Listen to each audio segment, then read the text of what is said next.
Ang tinatanong ko po ay nasa Hebreo 8. Sabi ni Pablo, ang nagkaroon ng kakulangan, mga tao. Ang sabi ni Mario, kautosan. Ngayon, ang tanong ko, sino ang nagsisinungaling sa inyo? Ikaw o si Pablo? At Ikaw o ikaw, si Pablo yung nagsisinungaling daw?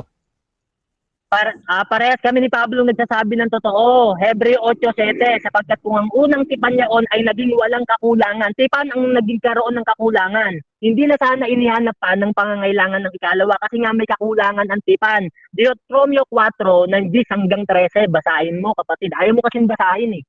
Parehas. okay. So sangayon ka na ang mga tao ang nagkaroon ng kakulangan ayon kay Pablo? Sangayon ka, yes or no? Yes, pati yung kautusan nagkakulangan din, pati tao parehas. Kaya nga tayo ko kanina sa tindig ko, Hebreo 7 ng 18, nagkaroon nga ng kahinaan kasi nga matatakaw sa ikapu, katulad mo rin, tagapagtanggol ka ng ikapu. Kaya hindi nila binibigay yung parte ng mga babaeng bao, ang tatakaw nila. Kaya nagkaroon ng kakulangan ng tao, ganun din ang kautusan. Kaya nagkaroon na ng bagong tipan. Ang katunayan, Hebreo 8:13. Doon sa sinasabi niya, isang bagong tipan, ay niluma niya ang una, datapot ang nagiging luma ay tumatanda at malapit ng lumipas.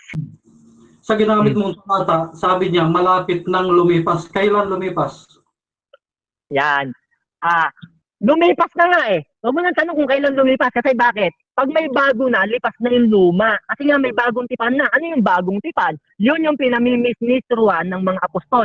Ikalawang Korinto 3 ng 6, na sa amin din naman ay pinapaging sapat ng mga ministro ng bagong tipan. Hindi ng titik, kundi ng espiritu, sapagkat ang titik ay pumapatay, datapot ang espiritu ay nagbibigay buhay. Meron ng bagong tipan. At kung may bago, luma na yung una. Kasi may bago na. Okay, premise. Sabi dito sa Hebreo 8:10, ako'y makikipagtipan ng bagong pakikipagtipan sa Israel. Ano ang bagong tipan? Isusulat ko sa kanila ang aking kautusan sa kanilang puso at isip. Tanong, Ayan. sangayon ka ba na ang bagong tipan ay isinulat yung kautusan sa isip at puso? Yes or no?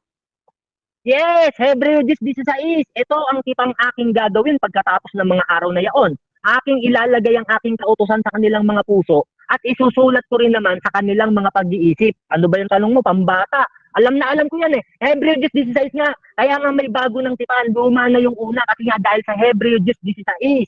Kaya mali ka. Lumalabas na mali ka talaga. Sunod na tanong, sabi mo, niluma ang 10 utos. Sabi naman sa talata na sinangayunan mo, binago at isinulat sa puso at isip. Tanong, sino sa inyong dalawa ni Pablo nagsisinungaling? Sabi mo niluma, sabi ni Pablo, binago ang kautosan, isinulat sa puso at isip. Tama talata, yung pag-intindi mo ang mali. Meron ng bagong tipan, Hebreo 10:16, ganito ang sabi. Ito ang tipang aking gagawin pagkatapos ng mga araw na yaon. Aking ilalagay ang aking kautusan sa kanilang mga puso at isusulat ko rin naman sa kanilang pag-iisip. Kaya nagkaroon ng bagong tipan kasi nga sabi sa Hebreo 8:7, sapagkat kung ang unang tipang yaon ay naging walang kakulangan, ay hindi na sana inihanap pa ng pangangailangan ng ikalawa. May kakulangan kasi yung unang tipan, kaya inihanap ng pangangailangan ng ikalawa. Ang katunayan nga, Jeremias ng 31, doon nagsimula yan kay Jeremias.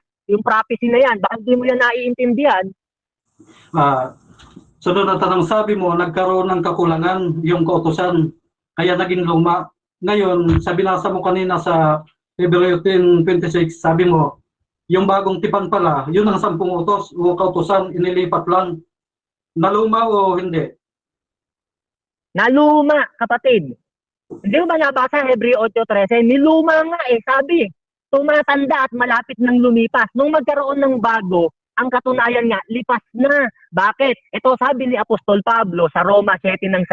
Datapot nga wala na tayo sa ilalim ng kautusan, yamang nangamatay na tayo sa nakatali sa atin. Kundi tayo ay nagsisipaglingkod na sa panibagong espiritu at hindi sa dating sulat. Naglilingkod na tayo sa panibagong espiritu, hindi na sa dating sulat. Bakit? Anong katunayan? Galay sa 5:18. Kung kayo'y pinapatnubayan ng espiritu ng Diyos, ay wala na kayo sa ilalim ng kautusan. Kasi nga may bagong tipan na. Ng 6 na pinamiministrohan ng mga apostol. Okay. Sabi mo, Bro Mario, ang kautusan ay natigil doon kay Lucas. sabi naman sa Roma 3:31, pinagtitibay nila Pablo ang kautusan. Alin dito ang tama? Ikaw si Pablo. Tama kami parehas ni Pablo kasi ang katunayan niya, Roma 3 ng 27. Sa 27 nagsimula yan, ganito sabi. Kaya nga saan naroon ng pagmamapuri, ito iniwalay na sa pamamagitan ng anong kautusan ng mga gawa. Hindi, kundi sa pamamagitan ng kautusan ng pananampalataya. Kapatid, ang tinutukoy diyan, kautusan ng pananampalataya, hindi sa gawa. Kaya nga sabi sa 27, hindi sa mga gawa eh. Kaya mali pag-intindi mo diyan, kapatid. Kaya nga, diyan sa 31, niwawalan kaya natin ng kabuluhan ng kautusan, wag pang mangyari. Kasi kautusan ng pananampalataya ang tinutukoy diyan.